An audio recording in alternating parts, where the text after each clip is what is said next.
Saudamos a todos os nossos queridos amigos, irmãos em Cristo Jesus.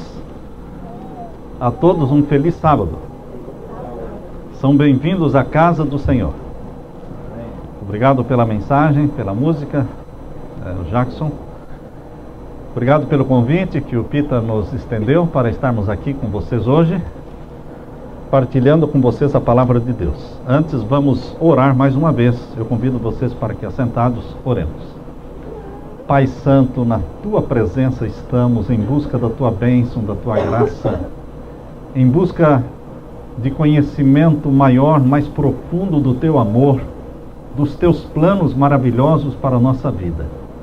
Obrigado, Pai, porque temos esta oportunidade, esta liberdade religiosa, para podermos cantar, orar, pregar a Tua palavra. Portanto, pedimos que o Espírito Santo seja derramado sobre nós, que Ele se mova entre nós e dentro de nós, abrindo a nossa mente para a Tua mensagem, alimentando-nos com o Teu maná. Em nome de Jesus. Amém. A mensagem que Deus colocou no meu coração para partilhar com vocês hoje tem o título Atravessando o Deserto. Eu não sei quantos conhecem o deserto, não sei quantos já passaram ou já atravessaram um deserto.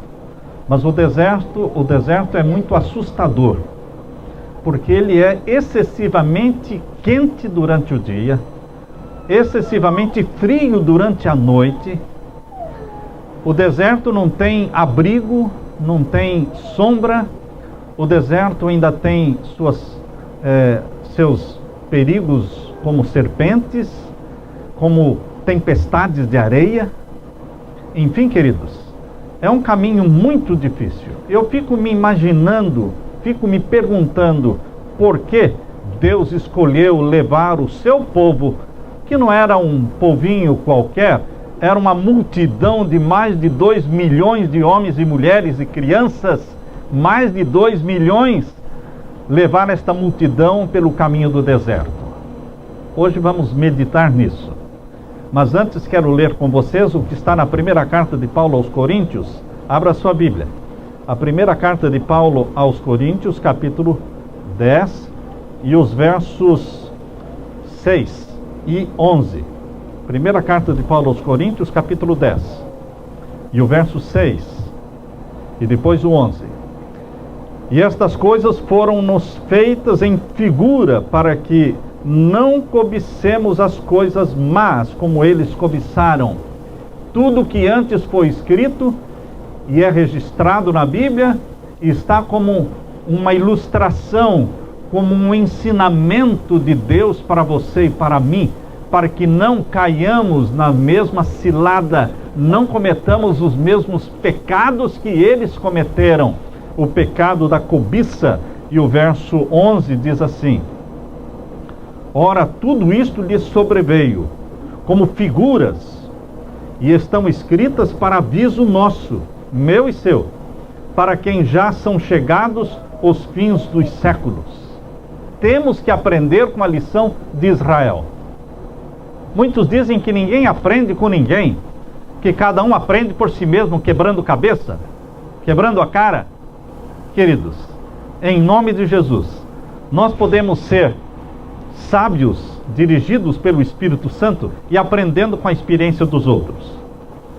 A vida não era fácil naquele tempo, a vida não é fácil hoje. Se alguém pensar que a vida é fácil, está enganado. Alguém disse que a vida é fácil, você que é mole, não é? A vida é dura para quem é mole. Não, queridos, a vida é dura mesmo. Para mim a vida é dura, para você a vida é dura. Mas, queridos, além da vida ser dura e difícil, nós estamos vivendo na última geração na face da terra. Nós estamos vivendo nos últimos anos que antecedem a volta de Jesus. Então, se torna mais difícil a vida. Não só para os cristãos, mas também para os ímpios, para todo mundo. Nós estamos caminhando em direção a uma terra chamada Canaã Celestial. Assim como Israel caminhava para Canaã terrestre, a terra prometida. Deus disse que aquela terra que prometera a Israel era uma terra que manava leite e mel. era uma terra fértil, com muito verde, com muitas árvores, com muita fruta, com muito alimento. O mundo hoje pode ser comparado ao Egito daquele tempo, onde o povo sofreu por mais de 400 anos como escravos. Eles estavam sonhando dia após dia com a libertação. Mais de 400 anos escravos no Egito. Eles sonhavam com a libertação. Eles sonhavam com o dia em que seriam um povo livre, podendo viver confortavelmente na terra da promessa. E quando Moisés voltou ao Egito, depois de 40 anos de ausência, ele voltou. E quando ele chegou no Egito, ele reacendeu esta chama de esperança, de libertação, de vida nova, de um mundo melhor, de uma vida feliz para o povo de Israel. Essa chama foi reacendida no coração deles, e foi no dia 14 de Nisan, do primeiro mês do calendário judaico, lá por volta do ano 1500. Alguns dizem 1466, 1446, mas por volta do ano 1500 foi quando Deus libertou e tirou o seu povo do Egito. A viagem prometia ser bem rápida. Deus tem um princípio de não falar toda a verdade já de início. Deus tem um princípio de ir soltando a verdade aos pouquinhos. Muitos reclamam, mas o que nós podemos fazer? Deus é assim. Jesus mesmo disse: eu tenho muita coisa para vos dizer, mas não posso falar agora, porque não podeis suportar. Então ele deixou muitas verdades para serem reveladas depois dele. Assim sempre foi, queridos. Deus não contou para o povo de Israel todas as dificuldades da viagem. Deus não revelou para o povo de Israel já de início o tempo de duração da viagem. Não. A viagem poderia ter sido rápida. Uma viagem do Egito para a terra de Canaã era uma viagem de não mais do que 2 semanas, rápida. Se fosse feita pela rota comercial dos filisteus. Vocês se lembram que os irmãos de José, eles desceram e subiram, desceram e subiram na compra de alimentos? Eles vinham e iam. Então, queridos, era uma rota segura, era uma rota curta, fácil. Mas, queridos, a Bíblia revela que Deus escolheu conduzir o seu povo por uma outra rota. Deus precisava de tempo. Deus precisa de tempo. Há pessoas que pensam: Deus é Deus, Ele faz como Ele quer, Ele pode fazer rápido. Deus não faz mudanças no nosso caráter de forma rápida. O Espírito Santo precisa de tempo. E antes de Deus colocar este povo na terra prometida, Deus tinha que preparar esse povo antes de colocá-lo lá, para que eles não fossem viver lá na terra prometida uma vida pagã como os moradores anteriores. Deus tinha que trabalhar no caráter deles. E quando se trata de caráter, a velocidade, o tempo, a rapidez não contam. É lento o trabalho do Espírito Santo no caráter. O caráter não pode ser mudado do dia para a noite. Arrependimento, confissão e perdão você consegue num estalar de dedos. Você pode ter entrado por aquela porta perdido e você pode sair salvo. Salvo, perdoado. Porque você se arrepende, o Espírito Santo o convence do pecado, você pede perdão e você está salvo em Jesus. Amém. Mas ainda com o velho caráter. Porque a mudança do caráter não acontece na hora do perdão. A mudança do caráter é um processo lento, prolongado, que se chama santificação, que dura a vida toda. Portanto, queridos, as pessoas que se convertem e são batizadas, elas estão salvas, mas manifesta-se nelas ainda os desejos e as tendências do velho caráter. O Espírito Santo precisa de tempo para ir comunicando o caráter de Jesus a esse novo crente. É o processo da santificação. Abra sua Bíblia agora em Êxodo capítulo 13. Êxodo capítulo 13 e os versos 17. Êxodo capítulo 13 e os versos 17 e 18. Me chamou a atenção esses dois versos. Mas esses dois versos, queridos, eles não são assunto para sermão, não. Esta semana eu busquei 20, 30, 40 livros, buscando algum comentário em cima de Êxodo 13, 17 a 18. Esses dois versos. Não achei nenhum.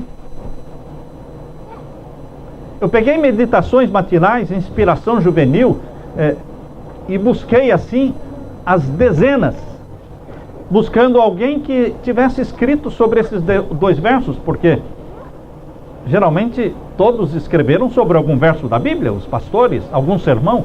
Não achei nenhum. Então não era muito bem, não é bem usado este verso.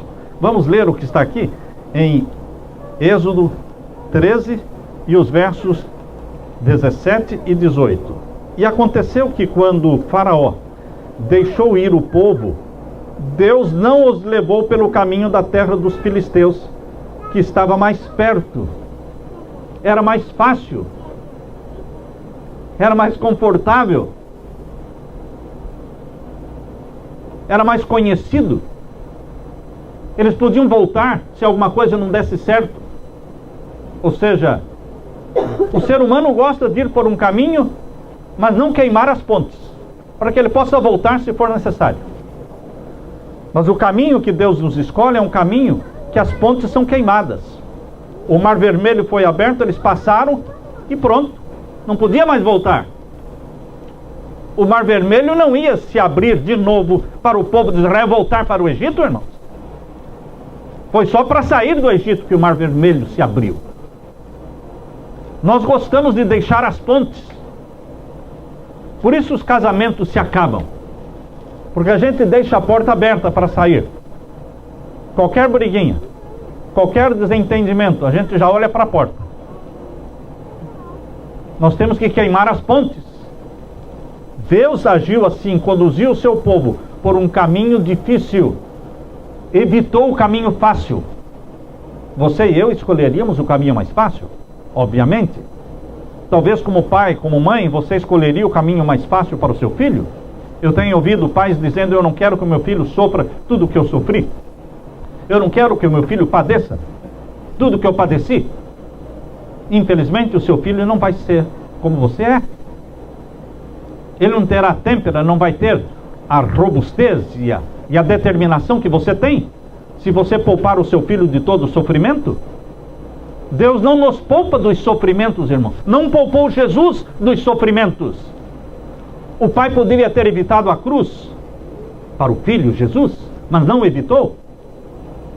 Queridos, Deus nos trata como pai, não como padrasto, mas como pai, que nos ama e que nos ensina a sermos fortes, determinados, garra. Ele nos purifica assim, na fornalha. Ele nos conduz para dentro da fornalha, intencionalmente, porque Ele tem um propósito de queimar os nossos defeitos, de refinar nossas fraquezas e nos purificar como ouro. Por isso a Bíblia diz que Deus preferiu não levar o povo de Israel pelo caminho dos filisteus, que estava mais perto, porque Deus disse: para que porventura o povo não se arrependa vendo a guerra e voltem para o Egito. É muita gente que casa e depois descasa. É muita gente que aceita Jesus e se arrepende e volta para o mundo. É muita gente que entra para a igreja e depois sai da igreja. Deus sabe que é assim. Então Deus disse: eu vou levá-los por um outro caminho, que não tem volta. Porque se tiver uma brecha, eles voltam para o Egito. E o verso 18: Deus os fez rodear. Deus fez o povo rodear pelo caminho do deserto, perto do Mar Vermelho, e subiram os filhos de Israel da terra do Egito armados. Queridos, Por 400 anos aquele povo estava acostumado a pensar como escravo. E o que um escravo pensa?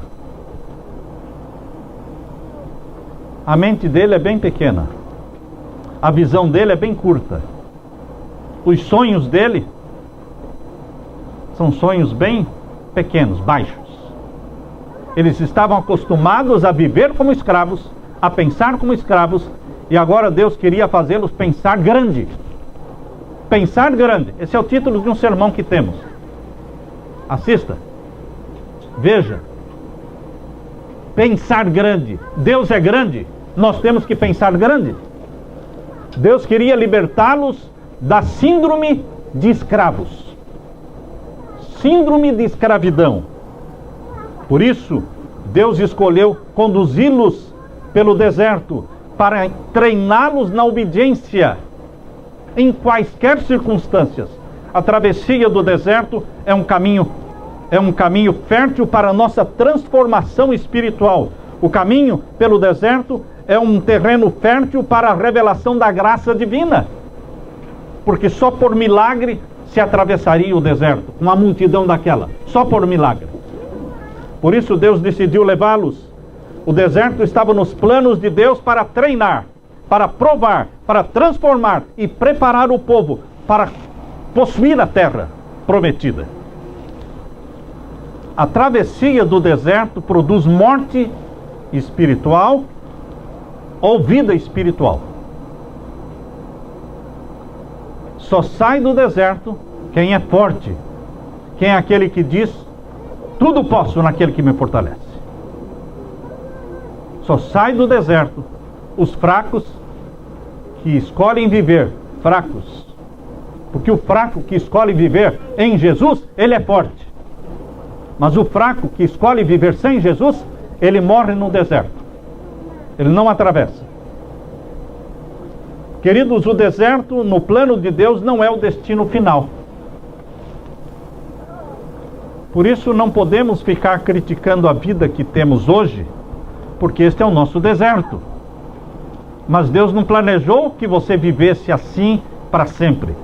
É só uma passagem. É só uma travessia. Não é o destino final, mas somente um caminho intermediário, intencional, para que conheçamos Deus, o Deus de Abraão, de Isaque e de Jacó. O deserto foi o lugar escolhido por Deus, onde os israelitas deixariam de ser filhos da escravidão e se tornariam filhos de Deus, povo escolhido, nação santa, povo peculiar, sacerdócio santo.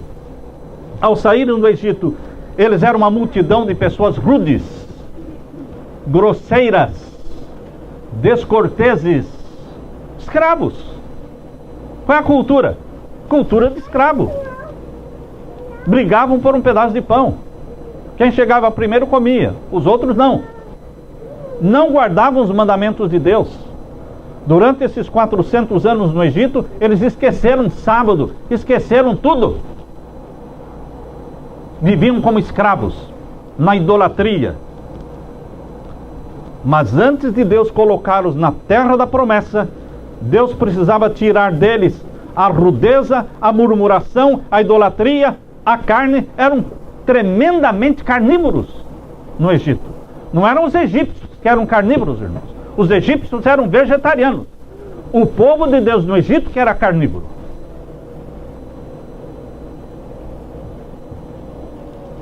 Como Deus poderia colocar um povo violento, sanguinário, beberrão de vinho e comilão de carne? Como é que Deus poderia colocar esse povo na terra da promessa? Deus tinha que mudar esse povo. Por isso Deus escolheu o caminho mais longo, o caminho do deserto, porque ele precisava de tempo. Tempo para trabalhar no nosso caráter, nos hábitos, nos costumes, no regime. A experiência de Israel no deserto, aprendendo a comer e a beber das mãos de Deus. Parece bonito falar comer e beber das mãos de Deus. Não é tão gostoso assim não, irmãos. Quando você diz comer e beber das mãos de Deus, não é Coca-Cola, não é pizza. Irmãos, Era o maná e era água. Comendo e bebendo das mãos de Deus, ao ponto deles amaldiçoarem a comida de Deus, chamando este vil pão, esse pão maldito. Ofenderam a Deus.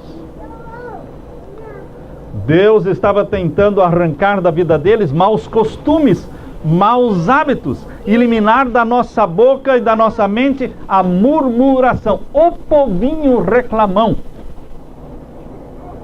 Quando você lê Êxodo, Números, esses livros, vocês veem repetidamente a frase: e eles murmuraram contra Moisés, e eles murmuraram contra Deus, e a frase e a palavra murmuração aparece repetidamente. Queridos, enfim, são tantas coisas que precisam ser mudadas na nossa vida que Deus precisa de tempo. Precisa de tempo enquanto estamos atravessando o deserto. Eu já estou atravessando o deserto há 64 anos. Esse é o deserto da minha vida. 64 anos. E Deus quer nos dar uma mente santa, a mente de Jesus, colocar no nosso coração a paixão pela Canaã celestial, paixão pelo céu, paixão pela Nova Jerusalém. Você já se perguntou por que a vida é tão difícil assim? Por que é que Deus está permitindo provações na minha vida, na sua vida?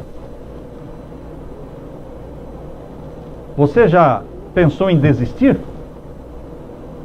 Você já pensou em jogar a toalha?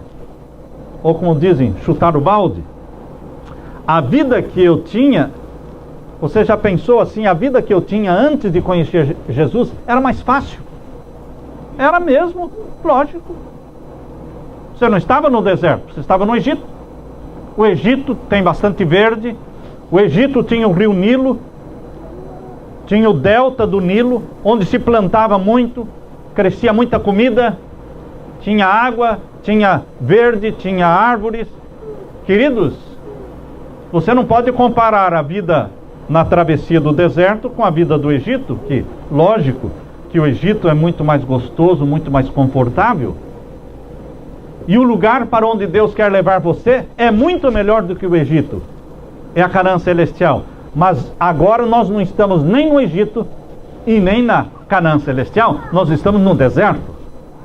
E é nesse caminho intermediário, nesse meio tempo, enquanto você e eu atravessamos o deserto, é que nós temos que receber a santificação, a mente de Jesus, a santidade que vem de Deus.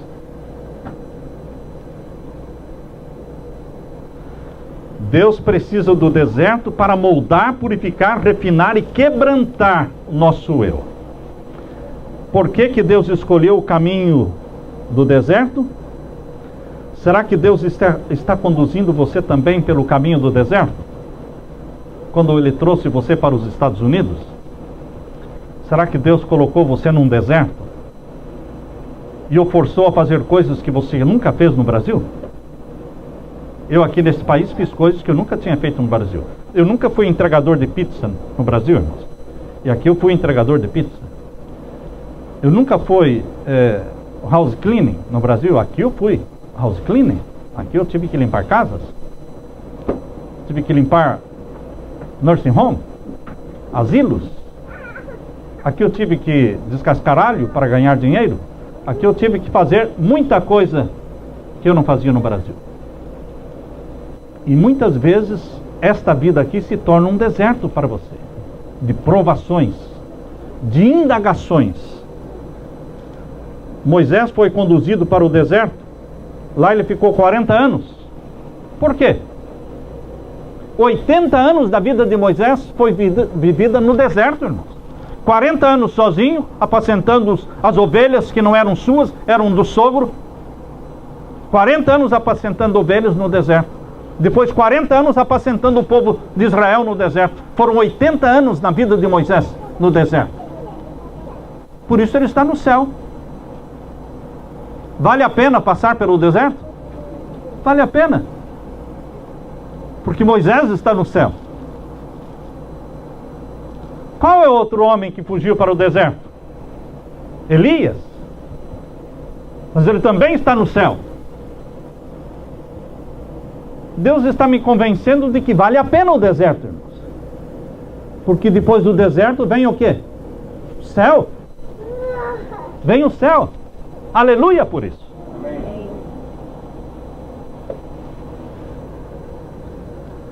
Você acha que as pessoas são justificadas, perdoadas instantaneamente? Sim ou não? A salvação acontece instantaneamente? Sim ou não? Você pode ser salvo em questão de 2 segundos? Sim. Ladrão na cruz, lembra-te de mim, Senhor. Em verdade te digo. Na mesma hora, irmão. Quantos segundos demoraram para Jesus dar a resposta? Em verdade te digo. Hoje eu te digo. Estarás comigo no paraíso. Foram segundos, veio a resposta. E ele saiu do estado de ladrão perdido para um filho de Deus salvo. O perdão, a salvação são instantâneos. Mas a transformação do caráter, que se chama santificação, não é instantânea. Deus precisa de tempo. A morte do eu tem que acontecer diariamente no processo da santificação. Sair do Egito e já instantaneamente entrar na terra prometida, não existe isso. Deus poderia fazer um milagre, se ele quisesse, ele poderia fazer um milagre. Em vez de levar pelo deserto, nem levaria para o deserto e nem levaria pelo caminho dos filisteus. Simplesmente transportaria, arrebataria o povo do Egito e já colocaria diretamente o povo aonde? Deus tem esse poder de arrebatar, de transportar. Mas não, queridos, Deus preferiu o processo longo, difícil do deserto, que se chama santificação. Não podemos fugir disso. Mateus capítulo 4, verso 1. Abra sua Bíblia. Mateus capítulo 4 e o verso 1. Vejam como Deus o Pai tratou o Filho. Quando você descobre e aprende a forma como Deus o Pai tratou o Filho, Jesus, você começa a entender a forma como o Pai trata você, filho. Você, filha. Não é diferente. Ah, não. Deus o Pai tratou Jesus desta forma e a mim ele me trata de outra forma. Não, irmãos. O Pai trata os filhos e as filhas da mesma forma. Deus não discrimina. Abra a Bíblia então em Mateus 4, verso 1, diz assim. Então, depois que Jesus foi batizado, não é? Na água e foi batizado pelo Espírito Santo, o Espírito Santo apareceu em forma de uma pomba e pousou sobre Jesus. Depois desta cena linda, diz o capítulo 4, verso 1. Então foi conduzido Jesus pelo Espírito ao deserto para ser tentado pelo diabo. Depois de batizado pelo Espírito Santo, Jesus foi conduzido ao deserto pelo Espírito para ser tentado pelo diabo. Para que o Espírito Santo conduziu Jesus ao deserto? Para ser tentado pelo diabo. Será que Deus conduz você pelo caminho do deserto para você ser tentado pelo diabo? Por que Deus colocou a árvore do conhecimento do bem e do mal no meio do jardim do Éden? Para Adão e Eva serem tentados pelo diabo. Deus não tenta ninguém, quem tenta é Satanás.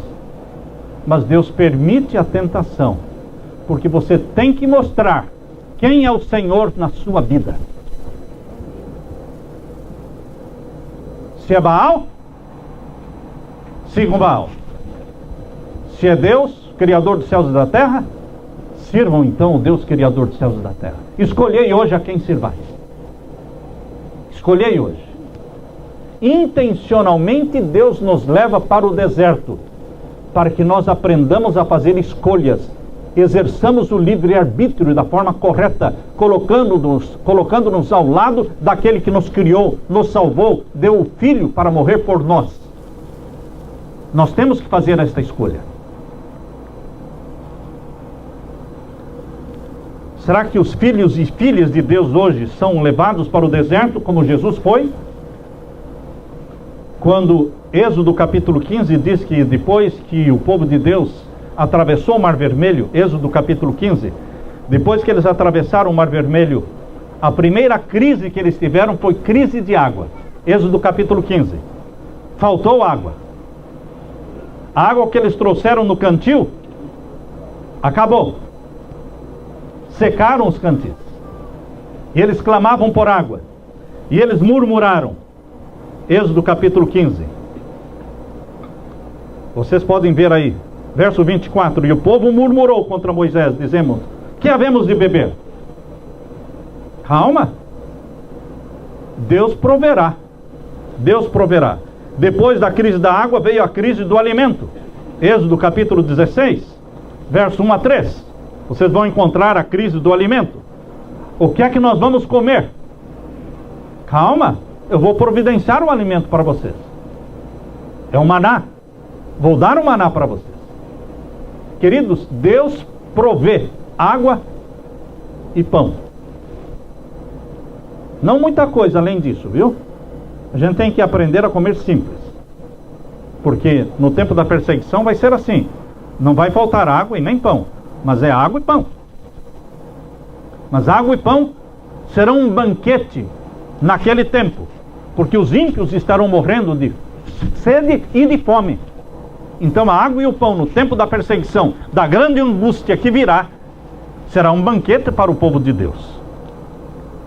Queridos, nós podemos escolher nos retirar silenciosamente, fugindo das diversidades, das dificuldades, ou nós podemos enfrentar as dificuldades de rosto levantado, olhando para frente, com determinação. Ou você morre no deserto, ou você se salva no deserto. A maioria morreu no deserto. Vocês se lembram quantos mil homens de 20 anos para cima? 603 mil homens de 20 anos para cima. Mais as mulheres de 20 anos para cima. Todos morreram no deserto, com exceção de Josué e Caleb. Deus prova. O remanescente será salvo. Abraão foi severamente testado quando Deus lhe pediu que sacrificasse o filho Isaque. Deus não baixou o padrão. Abraão perguntou: Senhor, mas o senhor quer o meu filho? É. Eu não peço menos do que o seu filho, porque o que eu vou dar é o meu filho também. Deus não pede menos, irmão. Deus olha para você e diz: eu peço o teu filho para mim. Eu peço a tua esposa para mim. Eu peço você, que você se dê para mim. Eu dei tudo por você. Deus não baixa o padrão. Deus exigiu de Abraão o filho. Deus exigiu do filho Jesus o quê? Morte na cruz. E Jesus pediu ao Pai: passa de mim este cálice. Pai, se possível, se é possível eu não morrer. E o Pai disse: não é possível. Não é possível. Você terá que beber o cálice. E o Pai segurou o cálice da morte para que o filho pudesse beber. Por isso existe salvação. Porque o Pai não poupou o filho, mas o filho desenvolveu o caráter que ele tem hoje. Um caráter que pode ser seu. O caráter de Jesus pode ser comunicado e transportado, transferido para você. É o caráter da vitória. É o caráter de um filho obediente, submisso ao Pai. Em Tiago capítulo 1, verso 3, Tiago capítulo 1, verso 3 diz que Jesus, sabendo que a prova da vossa fé obra paciência. É a prova que gera em nós a paciência. Quando as coisas saem fora do controle, irmãos, a nossa fé é provada. Se escolhermos confiar em Deus e orarmos pelos nossos ofensores, nossa fé crescerá robusta. Orar pelos nossos ofensores fortalece a nossa fé. Confiança e reclamação são incompatíveis. Uma afugenta a outra. Não tem como você ser um homem reclamão e ao mesmo tempo confiante em Deus. As coisas são incompatíveis. Ou você é confiante em Deus, ou você é reclamão, murmurador. Uma coisa afugenta a outra. Algo que eu aprendi bastante esta semana estudando esse tema é que Deus não tem pressa. Nós somos apressados. Nós estamos olhando sempre no relógio. Até os que pedem paciência têm pressa. Ó, Senhor, dá-me paciência, mas dá-me logo, Senhor. Deus não tem pressa, irmãos. O importante para Deus não é velocidade, nem rapidez. O importante para Deus é a transformação do caráter. E para isso, Deus precisa de tempo. Deus precisou 40 anos. No meu caso, Deus está precisando 64 anos. E no seu caso, quanto tempo o Espírito Santo está precisando para comunicar para você o caráter de Jesus? Um empresário americano estava visitando a Suíça quando chamou a atenção dele um fabricante de relógio. Aqueles relógios cucos que vem dentro de uma caixa de madeira toda trabalhada, toda enfeitada, decorada. E ele observou aquele homem trabalhando com as mãos e esculpindo a madeira. Mas era muito devagar. Para o americano, time is money. Tempo é dinheiro. E depois de um tempão olhando, ele disse para o homem: desse jeito aí, homem, você não vai fazer dinheiro nunca. E o fabricante do relógio olhou para ele e disse: meu senhor, eu não estou fazendo dinheiro, estou fazendo um relógio. É assim mesmo. Queridos, Deus não quer velocidade e nem rapidez. Deus quer perseverança, determinação. Ele está trabalhando no seu caráter, no meu caráter. Vivemos numa sociedade apressada, estressada. Lembrem-se que só Josué e Caleb, daquela multidão que saiu acima dos 20 anos do Egito, somente os dois entraram na terra prometida. Eles foram determinados. Josué disse, Caleb disse também: nós iremos. Se o Senhor se agradar de nós, Ele nos porá naquela terra. Não pensem que Deus vai baixar o padrão, irmãos. Não pensem que Deus vai diminuir os 10 mandamentos para 4, 5. Não. Os 10 mandamentos existem, o padrão de Deus existe. E Deus vai elevá-lo ao padrão dele. Ele nos torna semelhantes a Ele. Números capítulo 14, versos 26 a 30, irmãos. Abra sua Bíblia. Em Números 14, versos 26 a 30. Números capítulo 14. E os versos 26 a 30. Números 14, versos 26 a 30. Aqui lemos: depois falou o Senhor a Moisés e Arão, dizendo: até quando sofrerei esta má congregação que murmura contra mim? Estão vendo aí o verbo murmurar? Você conhece esse verbo? Ele existe no seu vocabulário? Até quando? Tenho ouvido as murmurações. Estão vendo de novo a palavra murmurações? Dos filhos de Israel que murmuram contra mim. Estão vendo de novo a palavra murmurar? Dize-lhes: assim eu vivo, diz o Senhor, que como falastes aos meus ouvidos, assim farei a vós outros. O que sai da sua boca acontece, meu irmão. Se você fala o que é ruim acontece. Se você falar o que é bom vai acontecer. Se você diz que vai morrer, que vai fracassar, que você é perdido, não vai chegar no céu, não vai chegar mesmo. Se você diz que o marido não presta mesmo. Se você diz que seus filhos estão perdidos mesmo. Mas se você consagra os filhos a Deus, consagra o marido a Deus, consagra a família a Deus e diz: eles são teus, eles são Deus, de Deus mesmo, irmão. Eles serão de Deus, porque o que a boca fala vai acontecer. Está na Bíblia. Leia de novo este verso, finalzinho do verso 28. Como falastes aos meus ouvidos, assim farei a vós outros. Cuidado com o que a boca fala, porque acontece. Neste deserto, disse o verso 29, neste deserto cairão os vossos cadáveres. Vocês não disseram que iam morrer nesse deserto? Pois bem, vão morrer. Verso 30, não entrareis na terra. Vocês não disseram, nós não vamos entrar naquela terra. Pois bem, Deus disse, não entrarão mesmo. Deus abomina murmuração, irmãos. Ele faz tudo para que você confie nele. Ele deu a vida por você. Ele faz milagres. Quantos milagres fez para o povo de Israel? Mas o povo de Israel era negativo, pessimista, reclamão. Tudo que dantes foi escrito para o nosso ensino foi escrito, para que não caiamos nos mesmos pecados, porque o remanescente entrará na Canaã celestial. Não importa que hoje sejamos mais de 18 milhões de adventistas no mundo, esse não é o ponto mais importante. O importante é que o remanescente será salvo. E o remanescente não é reclamão, não é murmurador. Ele confia no Senhor, como um filho confia no pai. Não brinque com Deus, meu querido irmão. Não se engane com a porta da graça que estará sempre aberta. Não estará sempre aberta a porta da graça. Nos dias de Noé, a porta da arca se fechou. E se fechou mesmo.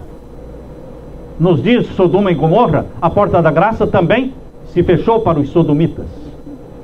Hoje a porta da graça está aberta para você. Mas não estará sempre aberta. Ela também vai se fechar. Hoje é o dia da salvação. Analise a tentação de Jesus no deserto, em Mateus capítulo 4, irmãos. Veja que na primeira tentação que o diabo fez, o diabo ofereceu para ele alívio instantâneo da fome. Transforma estas pedras em pães. Jesus podia transformar? Sim. Podia aliviar a fome instantaneamente? Sim. Mas ele obedeceu ao diabo? Não. Satanás quer que as coisas aconteçam instantaneamente. E nós gostamos das coisas que acontecem assim, instantaneamente. A primeira tentação então foi instantâneo alívio da fome, mas Jesus disse não. A segunda tentação, lança-te daqui para baixo, e os teus anjos te protegerão. Instantânea segurança. E Jesus disse o quê? Não. E então a terceira tentação, se prostrado me adorares, todo o reino da terra eu te darei. Instantânea glória. E Jesus recusou. Queridos, Hebreus capítulo 5, versos 8 e 9, diz que Jesus aprendeu a obediência pelo sofrimento. Hebreus capítulo 5, versos 8 e 9. Jesus aprendeu a obediência pelo sofrimento. Como é que Deus vai ensinar a mim e a você a obediência? Pelo sofrimento. Colocando-nos no deserto. Quando Deus nos conduz pelo caminho do deserto, nosso trabalho não é ficar inventando um jeito de sair dele. Nós somos especialistas nisso. Quando a situação está ruim, a gente procura um jeito de sair dela. E Deus quer que você fique ali, determinado, perseverante. Agimos às vezes como as crianças dentro de um carro, numa longa viagem, saindo de férias, e as crianças dentro do carro. Há 5 minutos saímos de casa. E as crianças já começam a perguntar: está longe, pai? Quanto tempo falta? 10 minutos dentro do carro? Estamos indo para férias longas. Eu me lembro que a Evelyn e o Anderson, eles sempre ficavam perguntando: está longe, pai? E o Anderson costumava dizer assim: não diga que está longe que eu morro. E eu dizia para ele: então se prepara para morrer, porque está muito longe. Queridos, nós queremos sair de dentro do carro. A criança não está pensando nas férias maravilhosas, no lugar maravilhoso onde ela vai chegar. Ela quer sair do carro, quer sair do car seat. A criança fica chorando. Ele não fica pensando o local, o destino final. Esquecemos. Só que nós agimos como crianças. Nós ficamos prestando atenção no cinto que está nos apertando, na situação difícil, e esquecemos a terra prometida que mana leite e mel. Vamos aguentar, irmãos. Vamos ter paciência um pouquinho mais, e o que há de vir, virá, e não tardará. Quando você pergunta na igreja, quantos querem ir para o céu? Todo mundo levanta a mão. Nunca vi ninguém dizendo, eu não quero ir para o céu. Mas queridos, a questão não é só querer ir para o céu. Nós temos que aguentar a caminhada, a jornada no deserto. Você já passou por essa experiência de estar alguém dirigindo um carro perdido, sem conhecer o caminho, e que se recusa a perguntar a direção? Isso não acontece com os homens, mas você já pode ter visto esta cena? Alguém dirigindo meio perdido e se recusa a perguntar? Era assim como o povo de Israel vivia no deserto. O povo de Israel estava dando voltas. Sabe o que é dando voltas? Dar volta no deserto não é muito difícil, irmãos, porque não tem árvore para você marcar, não tem sinal, não tem nada. Você pode estar dando volta e você nem percebeu, porque nem os sinais dos seus pés aparecem, porque a areia cobre. Nós sabemos que Israel deu muitas voltas e voltas e voltas no deserto, e o povo percebia, quem sabe, estamos perdidos. Moisés está perdido, não sabemos para onde ir, porque eles seguiam a nuvem. Para onde a nuvem ia, eles iam. E às vezes a nuvem fazia o quê? Volta, girando em torno deles mesmos. Eu me lembro de uns amigos lá em Richmond, quando nosso coral foi cantar em Washington. E depois, sábado à noite, estávamos voltando para Richmond, e vários carros, e um dos carros demorou muito chegar de volta. Aí perguntamos, o que aconteceu? O que aconteceu?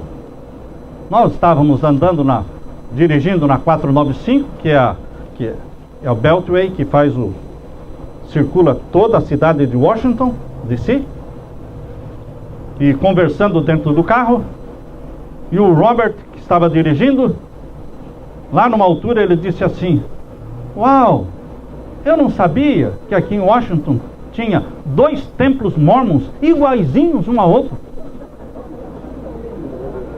Foi quando nós prestamos atenção e dissemos, não, Robert, aqui em Washington não tem 2 templos mormons iguaizinhos.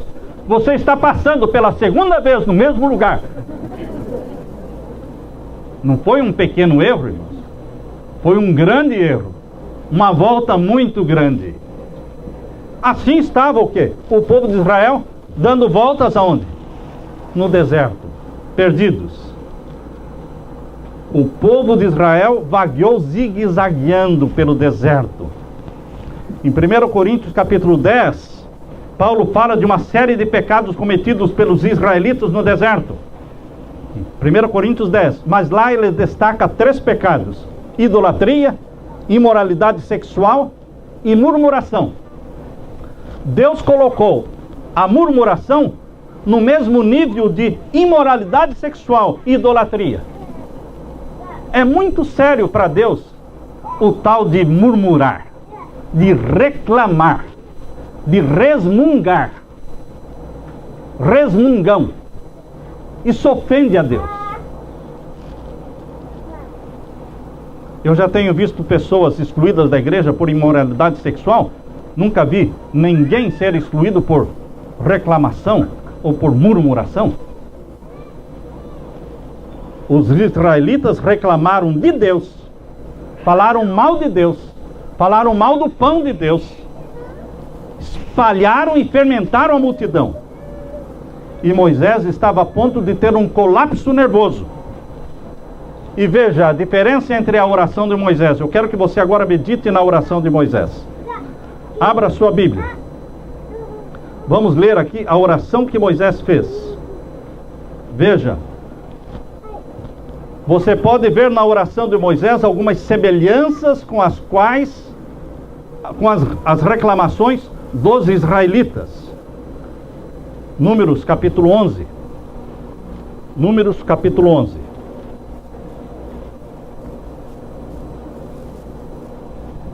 capítulo 11, verso 11 até o verso 15. E disse Moisés ao Senhor: por que fizeste mal ao teu servo? Capítulo 11 de Números, verso 11. Por que fizeste mal ao teu servo? Por que não achei graça aos teus olhos? Está vendo quantas perguntas, irmãos? Isso é oração. Você costuma orar assim? Por que o Senhor fez isso, Senhor? Por que o Senhor deixou acontecer isso comigo? Sabem, queridos, não é pecado falar assim com Deus.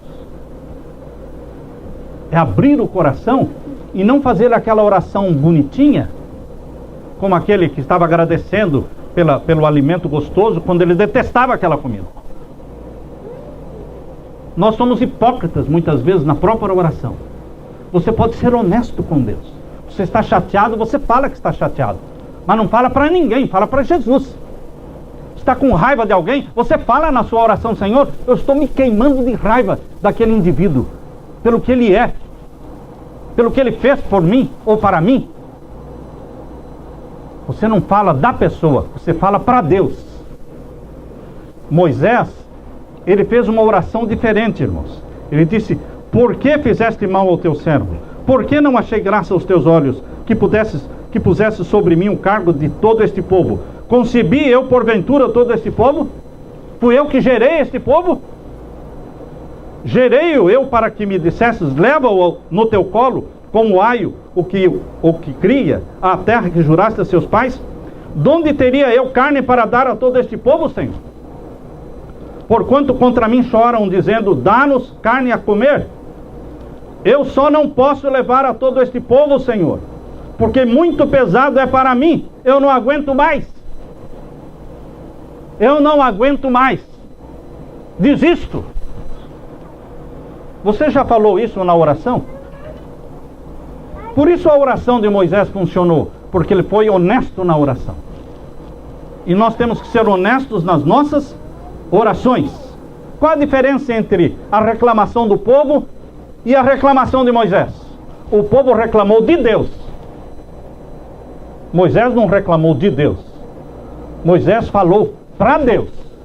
Abriu o coração, desabafou, derramou a alma diante de Deus. Chorou diante de Deus. É isso que eu estou sentindo, Senhor. Eu estou me sentindo incapaz. Eu estou me sentindo uma anulação. Eu estou sentindo que estou fazendo tudo errado. Esse povo está revoltado, Senhor. Eu não consigo cumprir a missão que o Senhor me deu. É pesada demais, Senhor. Moisés estava clamando pela misericórdia de Deus. Eu não aguento mais. Existe alguma semelhança entre a oração de Moisés e a sua vida, meu irmão? Você já foi possuído por esse sentimento?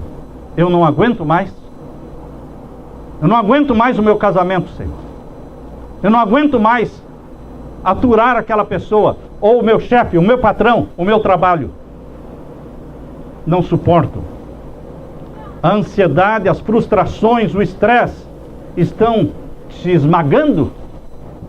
Está você desanimado, incapacitado? Deixe-me encorajá-lo, meu querido irmão. Deixe-me dar para você uma palavra de ânimo. Moisés sentiu o mesmo. Elias sentiu o mesmo. Moisés entrou em colapso. Elias então pediu a morte. Basta, Senhor, dá-me a morte. No entanto, Moisés e Elias estão aonde, irmãos? No céu. Funciona esse tipo de oração, meu irmão. Funciona. Deus fez um milagre. A questão de, nestas últimas semanas, a Leila e eu, meus irmãos, minha irmã, nós passamos pela mesma experiência. Minha mãe, com 87 anos, entrou em demência e não queria comer, e não bebia, e não comia, e só falava maldição, só xingava, agressiva, arranhava, batia nas pessoas que se aproximavam dela. Tiveram que levá-la para o hospital. Ela foi amarrada no hospital, e mesmo assim amarrada, continuava xingando. Xingou o pastor que foi orar por ela, xingou a minha irmã, xingou todo mundo, não escapava ninguém. Eu telefonei para ela para orar com ela. Eu disse: eu não quero oração, não preciso de oração. E eu falei mais alto que ela e fui orando, e ela xingando e falando, fui orando, chorando, era xingo lá e oração aqui. E jejum e oração, irmãos. Foi 1 dia, 2 dias, 3 dias, 4 dias, sem comer e sem beber. E sem dormir. E se ela não dormia, minha irmã também não dormia, a mulher que cuida dela também não dormia. E nós estávamos aqui angustiados, e nós dissemos: Senhor, não aguentamos mais. Não dá para continuar mais isso, Senhor. Com 87 anos, eu gostaria que minha mãe descansasse no Senhor, mas é descansar no Senhor, não desse jeito. Eu disse para minha esposa: não é assim que morrem os santos. Não é assim. Os santos de Deus não morrem desse jeito, praguejando. Eu não quero que a minha mãe morra desta forma. E oramos e jejuamos, irmão. Não só eu, mas toda a família. E pedimos oração na igreja. E depois de 5 dias sem comer e beber, a minha mãe, a empregada passou pela porta e ela disse, chamou, disse: eu estou com sede. Que ela não queria beber nada, cerrava a boca. E depois de beber, ela disse também: eu quero comer, estou com fome. Queridos, Deus fez um milagre. Deus fez um milagre. A minha mãe, nos últimos dias, a boca só fala bênçãos. Bênçãos para os filhos, bênçãos para os netos, bênçãos para o genro. Meu genro nem chegava perto, o genro dela, meu cunhado, não chegava nem perto, mas esses dias ele foi passando na frente do quarto e ela viu e ela chamou: vem aqui, meu querido genro. Queridos, a primeira vez. E ela disse: Deus tirou do meu coração o ódio, Deus tirou de mim, Deus devolveu minha vida, eu estava morta e Deus me trouxe de volta. E eu sonhei com a Nova Jerusalém, e a Nova Jerusalém está me esperando. Queridos, é assim que Deus quer que os santos do Altíssimo vivam, sendo bênção, falando bênçãos, distribuindo bênçãos. Não coisas horríveis, não palavras feias. Satanás se aproveita da fraqueza, se aproveita da demência, e ele se infiltra e domina a situação. Mas Jesus Cristo é poderoso. Jesus é o vitorioso. Jesus é o vitorioso. Mas nós temos que perseverar em oração. Meus queridos, o deserto nosso pode estar muito quente, muito difícil. E nós podemos estar perguntando: até quando, Senhor? Ninguém mais aguenta. Mas Deus dá um basta. Quando nós estivemos na casa do nosso filho, agora a última vez, a nossa netinha mais velha, Lisier, ela ficou doente e não comia. Não comia. Ela é alta, 7 anos, mas bem alta, magrinha, e cada vez mais magrinha, sem comer. E nós sofrendo, todos nós sofrendo, e ela não comia. Foi uma angústia. Eu a ungi e continuamos orando. E quando chegou na sexta-feira, depois de uma semana de lutas, chegou na sexta-feira, eu disse: Senhor, ela já foi ungida. Nós estamos orando a semana toda, jejuando. Eu gostaria de pedir ao Senhor um presente para o sábado. Um presente para o sábado. Que ela amanhã, sábado de manhã, amanheça curada, comendo e bebendo, indo para a igreja e louvando ao Senhor. E querido, sábado de manhã, a Lizia acordou com apetite, e comeu, e bebeu, e foi para a igreja, e louvou o Senhor. Queridos, você atravessa o deserto. É ruim atravessar o deserto. É cheio de angústia, de problemas. Mas nós temos que continuar confiando no Senhor. O Senhor está perto daqueles que o buscam. Buscar-me-eis e me achareis, quando me buscardes de todo o vosso coração. Talvez você tenha que orar mais. talvez você tenha que ser mais sincero na oração e falar o que está no coração, abrir o coração, derramar a sua alma diante de Deus. Elias, Moisés estão no céu. E Davi viveu fugitivo pelo deserto, irmãos. De caverna em caverna, Davi fugia do rei Saul, que queria a morte dele. E Davi uma vez escreveu: eu me sinto como um pássaro solitário, não tem ninguém por mim. Mas Davi pôde escrever o Salmo do Bom Pastor, Salmo 23. O Senhor é o meu pastor, nada me faltará. Quem escreveu este salmo não escreveu na fartura, no conforto. Era um fugitivo de caverna em caverna. Era o deserto na vida de Moisés. Mas ele disse: ainda que eu ande pelo vale da sombra da morte, não temerei, porque tu estás comigo. A tua vara e o teu cajado me consolam. O meu desafio, o meu apelo para você, meu querido irmão, é que você chore nos ombros de Jesus. Fale, grite, desabafe nos ombros de Jesus. O ombro de Jesus é bem forte, ele pode suportar. Eu termino lendo para vocês de um autor desconhecido. Ele escreveu assim: eu quero agradecer a Deus por tudo que Ele já tem feito por mim. Eu não vou esperar até que veja os resultados e receba as recompensas. Eu estou agradecendo agora mesmo. Eu não vou esperar até que sinta-me bem ou que as coisas fiquem bem. Eu estou agradecendo a Deus agora mesmo. Eu não vou esperar até que as pessoas peçam desculpas ou parem de falar mal de mim. Eu estou agradecendo agora mesmo. Eu não vou esperar até que as dores do corpo desapareçam. Eu estou agradecendo ao meu Jesus agora mesmo. Eu não vou esperar a minha situação financeira melhorar para depois agradecer. Eu estou agradecendo, Senhor, agora mesmo. Eu não vou esperar os meus filhos dormirem e a casa ficar em silêncio. Não, eu vou começar a agradecer agora mesmo, Senhor. Eu não vou esperar até que seja promovido no trabalho ou até que consiga um outro emprego. Eu já estou agradecendo agora mesmo, Senhor. Eu não vou esperar até que consiga entender cada experiência da minha vida que me causou tanta dor e tanto luto. Eu vou te agradecer agora mesmo. Eu não vou esperar até que a jornada fique mais fácil ou quando os desafios forem removidos. Eu estou te agradecendo, Jesus, agora mesmo. Eu estou te agradecendo porque estou vivo. Estou te agradecendo porque eu consegui superar as dificuldades até o dia de hoje. Eu estou te agradecendo, Senhor, porque eu tenho a habilidade e a oportunidade de fazer mais e fazer melhor. Eu estou te agradecendo, Jesus, porque o Senhor não desistiu de mim. Agora mesmo, eu quero te agradecer, Senhor. Eu te agradeço porque o meu deserto não é só deserto.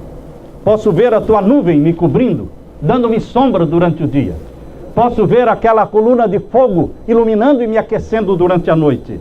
Eu te louvo, Senhor Jesus, porque o Senhor está sempre presente e perto de mim. Sabem a distância entre você e Jesus? É a distância de uma curta oração. Ore, grite, chore, desabafe nos ombros de Jesus. Ele está perto, Ele ouve, Ele é o Deus presente. Eu quero orar com você, meu querido irmão, nesse momento. Todos aqueles que querem se consagrar a Jesus e depender nele na travessia do deserto até chegar na Canaã Celestial, fique em pé nesse momento para orarmos ao nosso Pai, ao nosso querido Jesus. Pai eterno, obrigado porque o Senhor é bom, o Senhor cuida de nós, o Senhor nos disciplina, o Senhor nos treina, o Senhor nos castiga às vezes como um pai que ama os seus filhos. O Senhor nos conduz pelo caminho difícil do deserto, mas o Senhor nunca nos abandona.